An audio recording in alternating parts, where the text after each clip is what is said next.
নমস্কার, সুপ্রভাত। খবর দিনভর নিয়ে আপনাদের সঙ্গে রয়েছে আমি জুনেলা। হাসপাতালে নিরাপত্তা নিয়ে কড়া মুখ্যমন্ত্রী। নবান্নের বৈঠকে ভার্চুয়ালি নির্দেশ, হাসপাতালে কাজ করতে গেলে প্রাইভেট এজেন্সিগুলোকেও পুলিশের ক্লিয়ারেন্স নিতে হবে। তাদের সব জায়গায় কাজের অনুমতি দেওয়া যাবে না।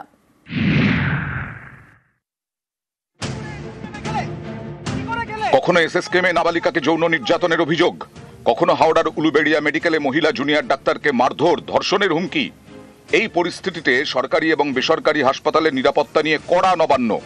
শনিবার সব জেলা শাসক, পুলিশ সুপার এবং হাসপাতাল সুপারদের নিয়ে বৈঠকে বসেন মুখ্য সচিব মনোজ পান্থ। সেখানেই ভার্চুয়ালি যোগ দেন মুখ্যমন্ত্রী মমতা বন্দ্যোপাধ্যায়। নির্দেশ দেন, হাসপাতালে কাজ করতে গেলে প্রাইভেট এজেন্সিগুলিকে পুলিশের ক্লিয়ারেন্স নিতে হবে। হাসপাতালের সব জায়গায় প্রাইভেট এজেন্সির কর্মীদের কাজের অনুমতি দেওয়া যাবে না। সিভিক ভলান্টিয়ার এবং নিচু স্তরে নিরাপত্তা রক্ষীদের প্রশিক্ষণের ব্যবস্থা করতে হবে। খারাপ সিসি ক্যামেরা চিহ্নিত করে দ্রুত বদলাতে হবে। নিরাপত্তা নিয়ে হাসপাতালগুলিতে কোনো খামতি রাখা যাবে না। হাসপাতালগুলিকে দ্রুত ফায়ার অডিট করে নিতে হবে। এদিনের বৈঠকে মুখ্য সচিব নির্দেশ দেন,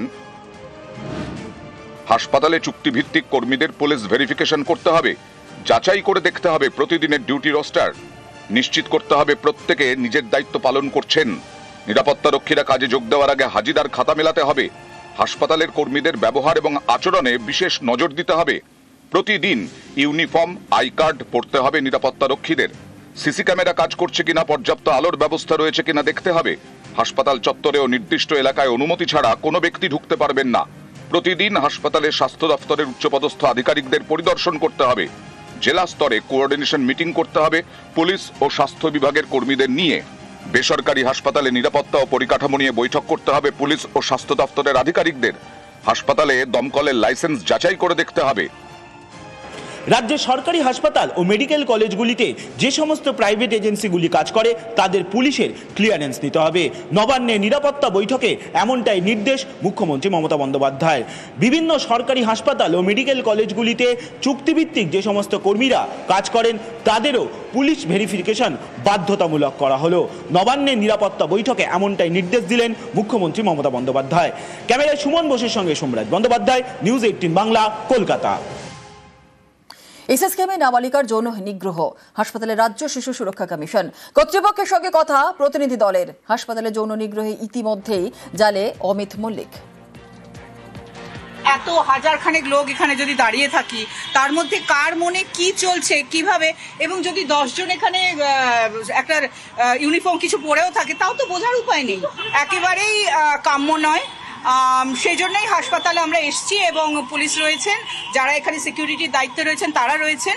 কিভাবে এখানে সুরক্ষার ব্যবস্থাটা করা হয় সেটাকে পর্যালোচনা করা হচ্ছে এবং যেখানে যেখানে আমাদের যেরকম ধরনের রেকমেন্ডেশন মনে হবে সেজন্যই তো আসা। আমাদের এমএসভিপির সাথেও আমাদের কথা হয়েছে যে অন্যায়টা হয়েছে সেটা যেন আর রিপিট না হয়, এটাকে আমাদের এনশিওর করতে হবে।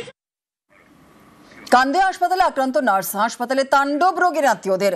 কান্দিয়া হাসপাতালে নার্সকে হেনস্থা, মারধর, নার্সরুম এবং মেশিন ভাঙচুরের অভিযোগ। চিকিৎসা শুরুতে দেরির অভিযোগে হাসপাতালে চড়াও, হামলায় আতঙ্কে চিকিৎসক, নার্স কর্মীরা। মেয়েরা ফোন করে জানায় একটা পেশেন্ট এসেছিল, পেশেন্টের রেসপিরেটরি ডিস্ট্রেস, চেস্ট পেন নিয়ে আসে। সঙ্গে প্রচুর লোক ছিল, ছেলে মেয়ে মিলিয়ে প্রায় 25 জন মতো লোক ছিল। তখন ওরা সঙ্গে সঙ্গে বললো যে দাদা তাহলে অক্সিজেনটা দিয়ে দিই, আর আপনারা একজন চলে যান, যে টিকিটটা নিয়ে আসুন, আর বাদ বাকি আপনারা ভিড় করবেন না, একটু ফাঁকা হয়ে যায়। বা সেই পর্যন্ত কথা। তার মধ্যে টিকিটটাও চলে আসে, টিকিটটা মেয়েদের হাতে দেয়। মেয়েরা উঠে ট্রিটমেন্ট জাস্ট স্টার্ট করবে, উঠেছে, ইন্ডামিন্টেন কিছু মহিলা এসে ওদের উপর অ্যাটাক করে সমস্ত খাতাপত্র উঠিয়ে ফেলে দেয়, ড্রয়ার টেনে বের করে দেয়। তখন মেয়েরা আতঙ্কে ওরা নিরাপদ জায়গায় ঘরের দিকে শেল্টার নিতে যায়, সেখানেও ঘরের দরজা ভেঙে একদম ওদেরকে টেনে বের করে, একজন একটু ইনজিওর হয়েছে, হাতে কাতে লেগেছে, আর একজনকে টেনে বের করে। ভাঙড়ে তৃণমূলের অফিসে ভাঙচুর, কাইসার আহমেদের অফিসে লুট, ফের উত্তপ্ত হয়ে ওঠে ভাঙড় এলাকা। একাধিক নথি লুটপাটের অভিযোগ, পরিস্থিতি নিয়ন্ত্রণে এলাকায় পুলিশ বাহিনী। আমার অফিসটা ভাঙচুর করেছে এবং সেখানে মমতা বন্দ্যোপাধ্যায়, অভিষেক বন্দ্যোপাধ্যায়ের ছবি ছিল, দলের কিছু গুরুত্বপূর্ণ পেপার ছিল এবং আমারও কিছু গুরুত্বপূর্ণ দলিলের কাগজপত্র ছিল, সেগুলো সব লুট করেছে এবং কিছু দুষ্কৃতী এসব কাজ করেছে। পুলিশ এখন ওখানে পিকেটিং আছে। তো আমি পুলিশের কাছে অনুরোধ করব, প্রশাসনের কাছে অনুরোধ করব যে বা যারা এই ঘটনা ঘটেছে তাদেরকে চিহ্নিত করে দৃষ্টান্তমূলক সাজা দেওয়া হোক। আগামীকাল থেকেই এসআইআর এর ট্রেনিং জেলায় জেলা বিএলওদের নিয়ে হবে ট্রেনিং। মুখ্য নির্বাচনী আধিকারিকের নির্দেশেই ট্রেনিং। বিএলওদের নিয়ে 2 দিনের বিশেষ প্রশিক্ষণ। ভোটারদের সহায়তা এবার স্বেচ্ছাসেবক। স্থায়ী সরকারি কর্মীদের নিয়োগ করা হবে। বিএলওদের কাজে সহায়তা নিয়োগ স্বেচ্ছাসেবকদের।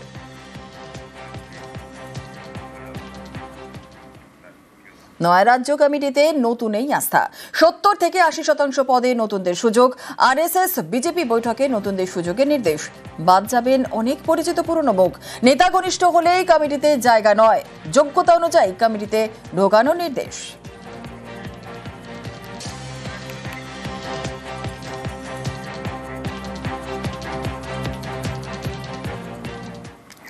গঙ্গারামপুরের সভা থেকে শুভেন্দুর সংখ্যালঘু বার্তা। সংখ্যালঘু ভোট চায় না বলেই বিজেপি।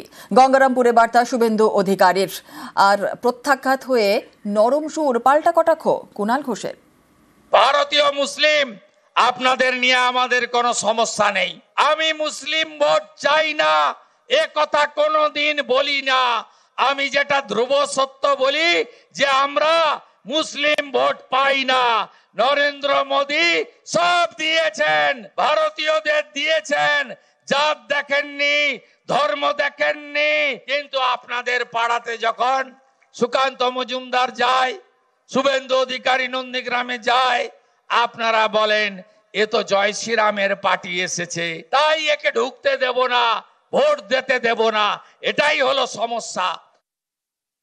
সংখ্যালঘুদের সম্পর্কে কি কি ভাষায় অসম্মান করেছেন শুভেন্দু অধিকারী, তো ভুরি ভুরি তার তো রেকর্ডই রয়েছে। এটা হচ্ছে ঠেলার নাম বাবাজি। বুঝতে পারছেন জনগণের দ্বারা প্রত্যাখ্যাত।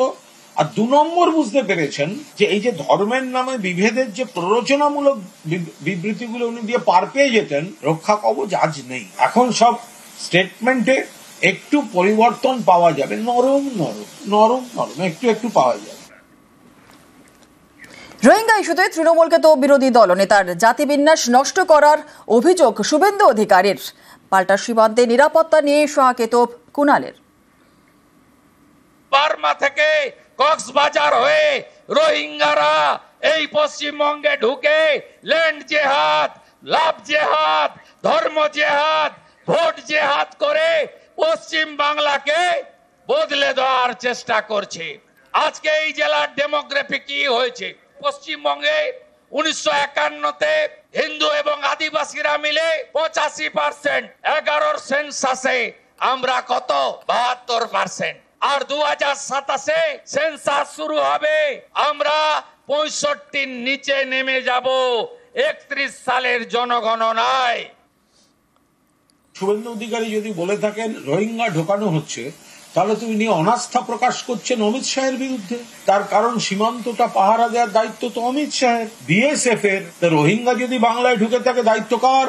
অমিত শাহের। রাজ্য পুলিশ সীমান্ত দেখে না। 2, কিছুদিন আগে রোহিঙ্গা তো ধরা পড়লো আগরতলা স্টেশন থেকে। ত্রিপুরা সীমান্ত দিয়ে ঢুকে আগরতলা স্টেশন থেকে ট্রেন ধরে কলকাতায় আসার প্ল্যান ছিল। তার কেন্দ্রীয় সরকার সীমান্ত পাহারা, সেটা পশ্চিমবঙ্গের সীমান্ত হোক বা ত্রিপুরার সীমান্ত হোক, পাহারা দিতে ব্যর্থ। দক্ষিণ দিনাজপুরে 6-0 করার ডাক শুভেন্দু অধিকারীর। পাল্টা ক্যালেন্ডার পলিটিক্স কটাক্ষ কুণালের। সুকান্ত মজুমদারের সঙ্গে আমিও একজন ছোট গ্যারেন্টার থেকে গেলাম। 26-এ 6-0 বিজেপি সরকার। 26-এ ডিসেম্বরের মধ্যে এখানে মেডিকেল কলেজের শিলান্যাস এবং কাজ শুরু হয়ে যাবে। রাজ্য বিজেপির 2 জন প্রথম সারির কার্যকর্তা আজকে মোদিজির ছোট গ্যারেন্টার হিসেবে আপনাদেরকে দিয়ে যেতে চাই। শুভেন্দুবাবু ক্যালেন্ডার পলিটিক্স করেন। 20 সালে দল বদলালেন, তখন বললেন 21-এ আমরা ক্ষমতায় আসবো। দেখলেন 21-এ তো হেরে গেছে। তখন বললেন 23 সালে পঞ্চায়েতে দেখবেন সব জেলা পরিষদ নিয়ে নেব। একটা জেলা পরিষদও নিতে পারেননি। 24 সালে আমাদের লোকসভা সিট বাড়বে। 24 সালে দেখা গেল পশ্চিমবঙ্গে লোকসভা সিট বিজেপির কমে গেছে, তৃণমূলের বেড়েছে। জনগণ দ্বারা প্রত্যাখ্যাত, ব্যর্থতা চলছে। কিছু কর্মী সমর্থকের নাকের ডগায় গাজর ঝুলিয়ে রাখার মতো একটা ক্যালেন্ডার পলিটিক্স করেন। চেতলায় গলায় রড ঢুকিয়ে খুন, মদের আসরে বচসার জেরে খুন, ফুটপাতেই গলায় রড ঢুকিয়ে দেওয়ার অভিযোগ। আরো বিস্তারিত জানাবে আমাদের সঙ্গে রয়েছেন আমাদের প্রতিনিধি প্রীতি। ঠিক কি ঘটেছিল, কি জানা যাচ্ছে? দেখো, খাস কলকাতায় কার্যত খুন এবং গতকাল রাতের চেতলায় এই ঘটনা ঘটেছে এমনটাই জানা গেছে। মৃত ব্যক্তির নাম অশোক পাসওয়ান এবং তিনি পেশায় গাড়ি চালক। ইতিমধ্যে এই ঘটনায় একজনকে আটক করে পরবর্তীকালে গ্রেফতার করা হয়েছে। গলায় ধারালো অস্ত্র দিয়ে আঘাত করার এমনটাই জানা যাচ্ছে। ঠিক কি করা হয়েছে সেই বিষয়ে এখনো তদন্ত করছে পুলিশ। তবে যেটা জানা যাচ্ছে যে মদের আসরে মূলত বাদ্যযন্ত্র শুরু হয় এবং তারপরে এই অশোক পাসওয়ানের গলায় আঘাত করা হয় এবং মৃত্যু হয়। ঠিক। খড়িবাড়ি হাসপাতালে জাল সার্টিফিকেট তৈরির অভিযোগে জালে ধৃত খড়িবাড়ির পার্থ সাহা। নেপাল থেকে বিহার পালানোর পথে গ্রেফতার করা হয় হাসপাতালের এই ডেটা এন্ট্রি অপারেটরকে।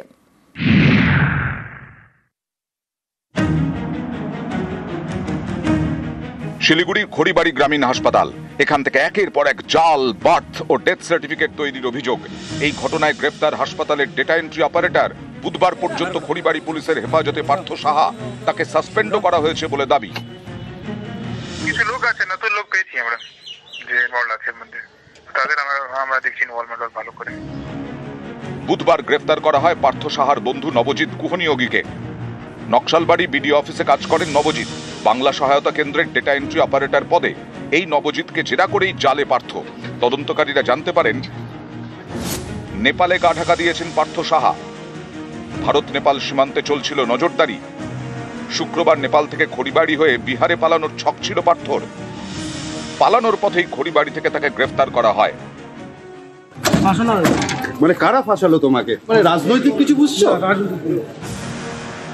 খড়িবাড়ি হাসপাতালে জন্ম মৃত্যুর জাল সার্টিফিকেট তৈরি হচ্ছিল বলে অভিযোগ। সংখ্যাটা কয়েকশো, অথচ হাসপাতালের খাতায় রেকর্ড রয়েছে মাত্র 170টির। এ নিয়ে তদন্ত করেন খড়িবাড়ির বিএমএইচ। তাতে উঠে আসে পার্থ সাহার নাম। বিএমএইচকে মুচলেকা দেন পার্থ। তাতে তিনি দাবি করেন 450টি জাল বার্থ এবং ডেথ সার্টিফিকেট তৈরি করেছেন। প্রতিটি জাল সার্টিফিকেটের জন্য নিয়েছেন 10,000 টাকা করে। তার দাবি এই কাজের বরাত দিতেন বন্ধু নবজিৎ কুহনিয়োগী। এরপরে খড়িবাড়ি থানায় অভিযোগ দায়ের করা হয়। সেই অভিযোগের ভিত্তিতে বুধবার জালে নবজিৎ কুহনিয়োগী। শুক্রবার গ্রেফতার পার্থ সাহা। শিলিগুড়ির খড়িবাড়ি থেকে বিশ্বজিৎ মিশ্র, নিউজ 18 বাংলা। ঘাটালের খড়ার পুরসভার চেয়ারম্যান এবং কাউন্সিলরের দ্বন্দ্ব। কাউকে না জানিয়ে ছুটির দিনে পুরসভার অডিট করানোর অভিযোগ। গেটে তালা ঝুলিয়ে পুলিশের দ্বারস্থ কাউন্সিলর। তার অভিযোগ দুর্নীতিতে জড়িত পুরপ্রধান।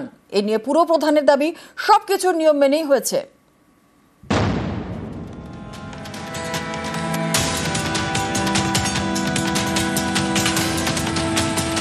পুরসভার গেটে তালা ঝুলিয়ে দিয়েছেন কাউন্সিলর। এরপর সোজা থানায়। এ ছবি পশ্চিম মেদিনীপুরের ঘাটালের খড়ার পুরসভার। এই পুরসভার তৃণমূল কাউন্সিলর ফাল্গুনী মিশ্র।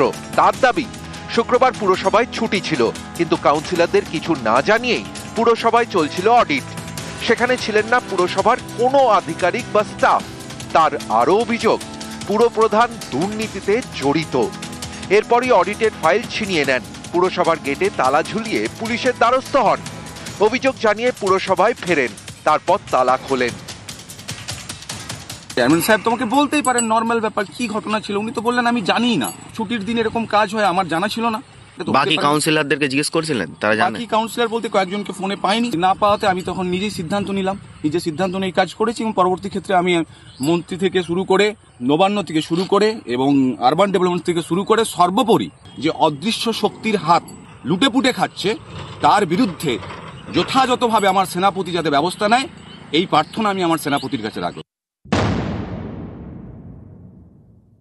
ব্যালেন্স শিট আমাদের একটা কোম্পানিকে দেওয়া আছে, উনি যথারীতি এসেছিলেন। আর এটা বছরের পর বছর চলে আসছে।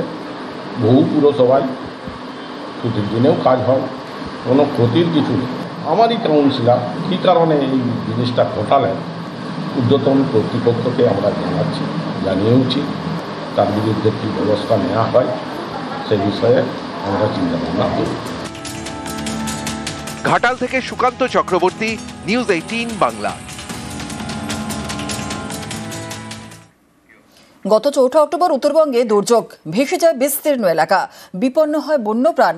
এরই মধ্যে জলপাইগুড়ির ময়নাগুড়িতে হাতির হানা, বাড়ছে আতঙ্ক, বাড়ছে হাতি মানুষ সংঘাত। নাগাড়ে বৃষ্টিতে অক্টোবরের শুরুতে উত্তরবঙ্গে দুর্যোগ, ফুঁসে ওঠে বিভিন্ন নদী, প্লাবিত হয় বিস্তীর্ণ এলাকা, জল ঢোকে বনাঞ্চলে, বিপদে পড়ে বন্যপ্রাণ। অনেকের আবার বাড়িঘর তলিয়ে যায়। জলপাইগুড়ির ময়নাগুড়িতে জল ঢাকা পাড়ের অনেক বাসিন্দায় এখনও রাত কাটাচ্ছেন তাঁবুর নিচে। এরই মধ্যে হাতির হানা। শনিবার সকালে গরুমারা জঙ্গল থেকে ময়নাগুড়ি শহরে ঢুকে পড়ে হাতি। বেশ কয়েকটি বাড়িতে ভাঙচুর, ক্ষতিগ্রস্ত হয় চাষের জমি, এতে আতঙ্ক ছড়ায়। এখানে সকালবেলা হাতিটা আসছিল, বাড়িঘর অনেক কটা মনে করছে ভাঙচুর হয়েছে, এর মধ্যে বাঁশও গাছও মনে করে একটা ভাঙচুর হয়েছে। এখনো হাতি যায়নি, এখনো হাতি এখানে আছে। এখন বন দপ্তর আসছে, কিছু করতে পারতেছে না।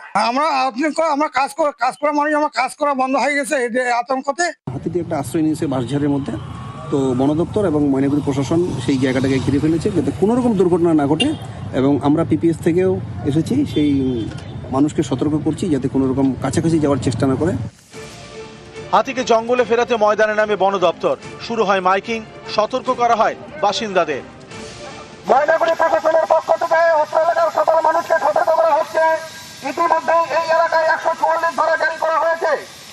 যারা এই 144 ধারা অমান্য করবে তার বিরুদ্ধে আইনানুগ ব্যবস্থা গ্রহণ করবে। অবশ্যই এটা উদ্বেগজনক, এটা ঠিক বোঝা যাচ্ছে না মানে কিভাবে এলো একটি হাতি দলছুট হয়ে একা, গরুমারা থেকে সম্ভবত এসছে। তো এখন বিষয়টা হচ্ছে যে মানে লোকালয়টা এত বেশি, যেখানে ঢুকে গেছে এবং শহরটা খুব কাছাকাছি। ফরেস্ট ডিপার্টমেন্ট তারা এসছেন, পুলিশ প্রশাসনও আছে, তো তারা যৌথভাবে চেষ্টা করছে হাতিটিকে ফিরিয়ে নিয়ে যাওয়ার। 6টা রেঞ্জের স্টাফ ঘিরে রেখেছে হাতিটাকে চারপাশ থেকে। আমাদের সাথে ময়নাগুড়ি থানা রয়েছে, রেলওয়ে ডিপার্টমেন্টকে আমরা প্রয়োজনীয় কশন দিয়েছি যাতে রেলপথে গাড়ি ধীরে যাতায়াত করে। এখন সব থেকে বড় ব্যাপার হচ্ছে মানুষজন যদি সচেতন হয়ে সরে যায় এবং হাতিটিকে নিজের মতো করে ছেড়ে দেয়, তাহলে আমরা হাতিটিকে সাবধানের সহিত আবার জঙ্গলের দিকে নিয়ে যেতে সক্ষম হব। জলপাইগুড়ি থেকে শান্তনু কর, নিউজ 18 বাংলা।